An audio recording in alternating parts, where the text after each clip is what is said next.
नमस्कार दोस्तों, चलिए जानते हैं झारखंड की 25 बड़ी खबरें केवल 10 मिनट में। पर उससे पहले आप यह वीडियो कहां से देख रहे हैं कमेंट में जरूर बताएं और वीडियो को लाइक करके चैनल को सब्सक्राइब जरूर करें। मुख्यमंत्री मन्यान सम्मान योजना के तहत राज्य सरकार दिसंबर और जनवरी महीने की किस्त एक साथ लाभुकों के खाते में भेजने की तैयारी कर रही है। 17 और 18वीं किस्त की राशि इसी सप्ताह जारी होने की संभावना है। इस योजना का उद्देश्य महिलाओं को आर्थिक रूप से सहायता करना है। झारखंड में ग्रामीण आवास योजना के तहत नए लाभार्थियों की सूची तैयार की जा रही है। ग्रामीण विकास विभाग ने कहा है कि सर्वे के आधार पर पात्र परिवारों को ही लाभ दिया जाएगा। निर्माण कार्य की गुणवत्ता की निगरानी के लिए जिला स्तर पर टीम गठित की गई है। मुख्यमंत्री हेमंत सोरेन ने युवाओं को उच्च शिक्षा जारी रखने के लिए गुरुजी स्टूडेंट क्रेडिट कार्ड योजना का उपयोग करने की अपील की है। इस योजना से योग्य छात्रों को आर्थिक सहायता मिल सकेगा, जिससे शिक्षा की पहुंच बढ़ने और आर्थिक रूप से कमजोर वर्ग को समर्थन मिलेगा। राज्य के सरकारी अस्पतालों में ठंड के मौसम को देखते हुए अतिरिक्त दवाओं की व्यवस्था की गई है। स्वास्थ्य विभाग ने सर्दी, खांसी और बुखार से संबंधित मरीजों की संख्या बढ़ने की पुष्टि की है। सभी जिलों को आवश्यक दवाएं और कंबल उपलब्ध कराने के निर्देश दिए गए हैं। राज्य में बेरोजगारी से जुड़ी योजनाओं की समीक्षा की जा रही है। श्रम विभाग के अनुसार रोजगार मेलों के माध्यम से युवाओं को निजी कंपनियों से जोड़ा जा रहा है। आने वाले महीनों में जिला स्तर पर नए रोजगार शिविर आयोजित करने की योजना है। खूंटी में आदिवासी नेता सोमा मुंडा की हत्या के मामले में जांच तेज कर दी गई है। पुलिस ने कहा है कि आरोपियों की पहचान कर ली गई है और जल्द गिरफ्तारी होगी। इस घटना को लेकर कई संगठनों ने न्याय की मांग करते हुए शांतिपूर्ण प्रदर्शन किया है। राज्य सरकार की मन्या सम्मान योजना को लेकर महिलाओं में रुचि बढ़ी है। सामाजिक कल्याण विभाग के अनुसार पात्र लाभार्थियों के दस्तावेज सत्यापन का कार्य जारी है। सरकार ने कहा है कि अगली किस्त निर्धारित प्रक्रिया पूरी होने के बाद जारी की जाएगी। झारखंड में कृषि विभाग ने रब्बी फसलों की स्थिति की समीक्षा की है। अधिकारियों के अनुसार मौसम अनुकूल रहने से फसल की स्थिति सामान्य है। किसानों को समय पर खाद और बीज उपलब्ध कराने के निर्देश दिए गए हैं। झारखंड के विश्वविद्यालयों में परीक्षा सत्र को लेकर तैयारियां चल रही हैं। परीक्षा विभाग ने समय पर परीक्षा और परिणाम जारी करने के निर्देश दिए हैं। छात्रों से अपील की गई है कि वे आधिकारिक सूचना पर ही भरोसा करें। राज्य में बिजली आपूर्ति व्यवस्था को बेहतर बनाने के लिए समीक्षा बैठक हुई है। ऊर्जा विभाग ने कहा है कि ग्रामीण इलाकों में बिजली कटौती कम करने के प्रयास किए जा रहे हैं। खराब ट्रांसफार्मरों को बदलने का काम जारी है। झारखंड सरकार ने कहा है कि विकास योजनाओं की प्रगति पर लगातार निगरानी की जा रही है। सभी विभागों को समयबद्ध तरीके से काम पूरा करने के निर्देश दिए गए हैं। सरकार का लक्ष्य है कि योजनाओं का लाभ सीधे जनता तक पहुंचे। झारखंड के कई जिलों में रोजगार गारंटी योजना के तहत काम की मांग बढ़ी है। ग्रामीण क्षेत्रों में मजदूरों को निर्धारित समय पर भुगतान देने के निर्देश दिए गए हैं। सरकार का कहना है कि योजना से ग्रामीण परिवारों को आर्थिक सहारा मिल रहा है।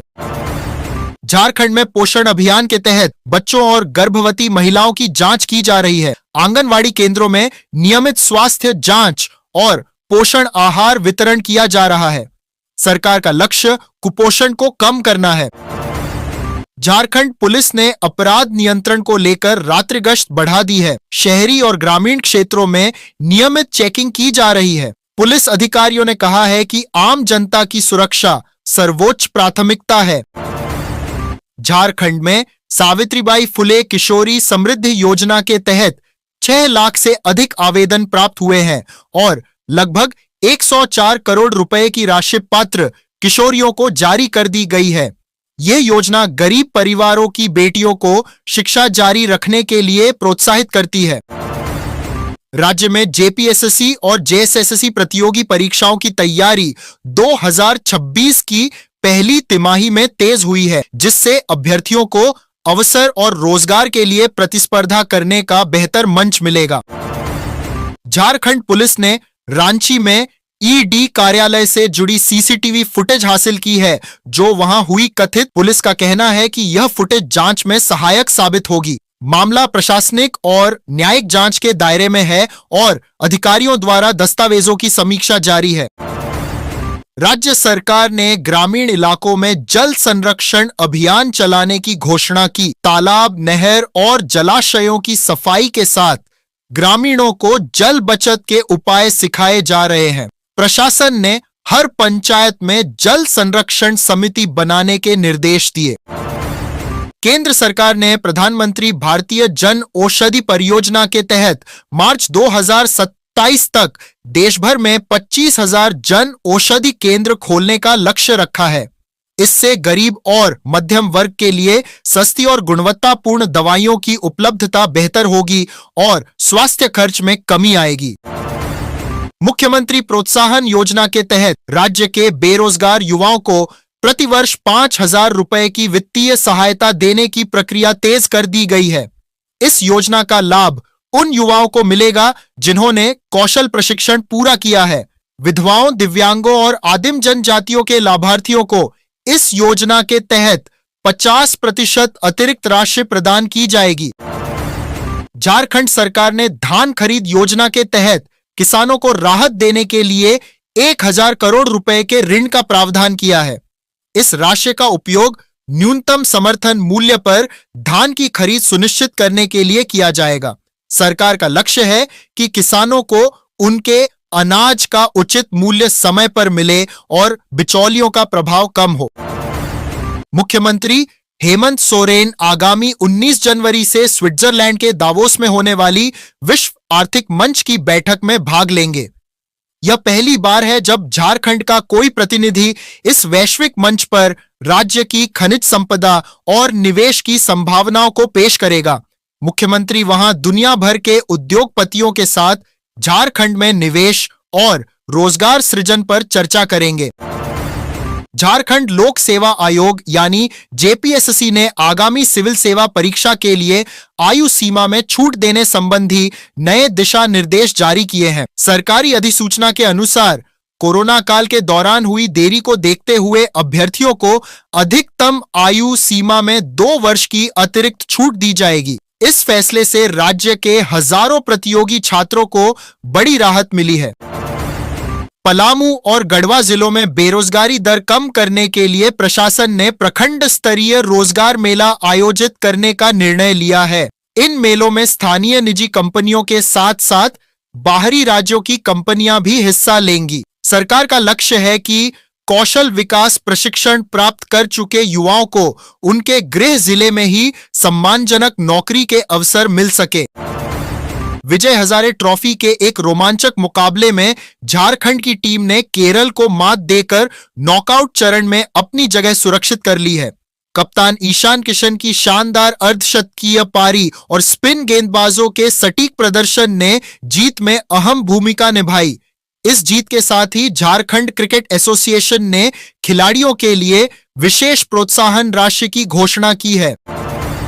हजारीबाग और चतरा के कोयला अंचल क्षेत्रों में प्रदूषण कम करने के लिए नई क्लीन माइनिंग पॉलिसी लागू की गई है। इसके तहत अब कोयला ढुलाई के लिए केवल ढके हुए ट्रकों और इलेक्ट्रिक वाहनों का उपयोग अनिवार्य होगा। नियमों का उल्लंघन करने वाली कंपनियों पर भारी जुर्माना लगाने और उनका लाइसेंस रद्द करने की चेतावनी दी गई है ताकि पर्यावरण की रक्षा हो सके। झारखंड सरकार ने खाद्य सुरक्षा योजना के तहत राशन कार्ड धारकों को हर महीने 1 लीटर सरसों तेल रियायती दरों पर देने का निर्णय लिया है। इस नई व्यवस्था को फरवरी महीने से लागू किया जाएगा। मुख्यमंत्री ने कहा कि राज्य के गरीब परिवारों को पोषण युक्त खाद्य पदार्थ उपलब्ध कराना सरकार की प्राथमिकता है और इसके लिए बजट में विशेष प्रावधान किए गए हैं। रांची के सदर अस्पताल में पहली बार रोबोटिक सर्जरी की सुविधा शुरू करने की तैयारी की जा रही है। स्वास्थ्य विभाग ने इसके लिए आवश्यक उपकरणों की खरीद के लिए टेंडर जारी कर दिया है। यदि यह सफल रहता है तो झारखंड के सरकारी अस्पताल में इस तरह की आधुनिक तकनीक उपलब्ध कराने वाला यह राज्य का पहला संस्थान बन जाएगा।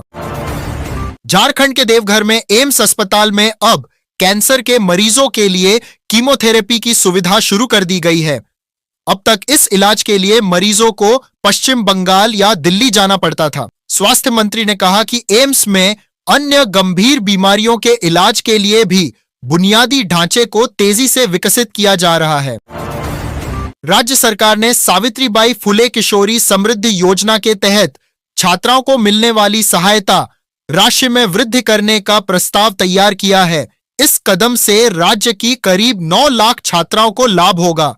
इसका मुख्य उद्देश्य बाल विवाह जैसी कुप्रथा को जड़ से खत्म करना और बेटियों को शिक्षा के प्रति प्रोत्साहित करना है।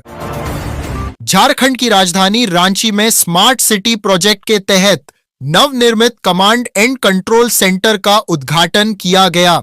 इस केंद्र से शहर की यातायात व्यवस्था, स्ट्रीट लाइट और कचरा प्रबंधन की 24 घंटे निगरानी की जाएगी। इससे शहरी जीवन को अधिक व्यवस्थित और सुरक्षित बनाने में बड़ी मदद मिलने की उम्मीद है।